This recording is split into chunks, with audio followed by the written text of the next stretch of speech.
Sir, आज मैं इस सदन में ये मांग रखता हूं कि जैसे इंडियन वोटर के पास राइट टू इलेक्ट है, वैसे ही राइट टू रिकॉल भी होना चाहिए। अगर देश का मतदाता अपने नेताओं को हायर कर सकता है तो वो नेताओं को फायर करने की शक्ति भी उसे मिलनी चाहिए। Sir, right to recall is a mechanism that empowers the voters to de elect a neta representative before the tenure ends if he fails to discharge his or her duty. Sir, हम MP MLA चुनते हैं, उसके बाद अगर वो काम ना करे, अपने वादे भूल जाए, जनता से दूर हो जाए, तो 5 साल तक इंतजार करने के अलावा जनता के पास कोई ताकत नहीं है। कोई इंटरिम प्रोविजन नहीं, कोई अकाउंटेबिलिटी नहीं, कोई परफॉर्मेंस रिव्यू नहीं, कोई करेक्टिव ऑप्शन नहीं। चुनाव से पहले नेता जनता के पीछे और चुनाव के बाद जनता नेता के पीछे।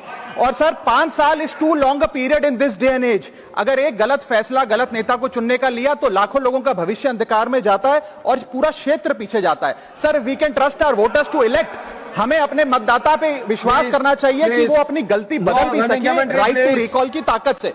Sir, let me clarify that right to recall is not a weapon against politicians. It is an insurance policy for democracy.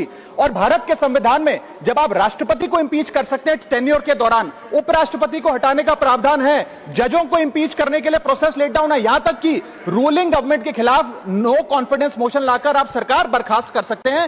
तो एमपी एमएलए अगर आपका नॉन परफॉर्मिंग है तो उसको हटाने के लिए क्यों नहीं राइट टू रिकॉल मतदाता को देना चाहिए।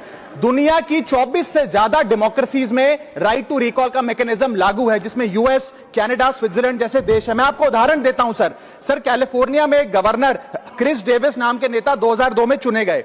उनके कार्यकाल में मैसिव पावर कट हुए, एनर्जी क्राइसिस हुआ, बजट की मिसमैनेजमेंट और गन शूटिंग की वारदातें हुई। उसके चलते 1.3 मिलियन कंस्टिट्यूएंट्स ने एक पिटीशन साइन करके दी कि इन्हें रिकॉल किया जाए। वहां के चुनाव आयोग ने रिकॉल वोट कराया 7 अक्टूबर 2003 को और 55% मतदाताओं ने वोट किया कि इस नेता को बर्खास्त किया जाए। ग्रे डेविस को हटाया गया और आर्नल्ड श्वार्ज़नेगर को वहां पे गवर्नर बनाया गया। सर, मैं बता दूं कि हिंदुस्तान में भी इसका प्रेसिडेंट है।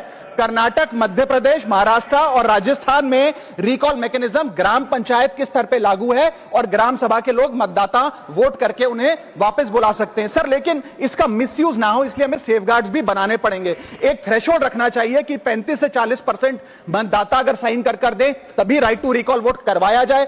नेता को 18 महीने के लिए परफॉर्मेंस पीरियड देना चाहिए, कूलिंग ऑफ पीरियड, जिसमें उसे ना हटाया जाए। स्पेसिफिक ग्राउंड्स फॉर रिमूवल होने चाहिए ताकि फ्रिवलेस ग्राउंड्स ना हो और रिकॉल कम से कम 50% वोटों के बाद हो। ऐसा होगा तो पार्टियां भी ऐसे लोगों को टिकटें देंगी जो परफॉर्मर्स हो, ना कि नॉन परफॉर्मिंग एसेट, और भारत की डेमोक्रेसी मैच्योर होगी, सिटीजन एम्पावरमेंट बढ़ेगा and recall will give the voter the power to fix that right now. Sir,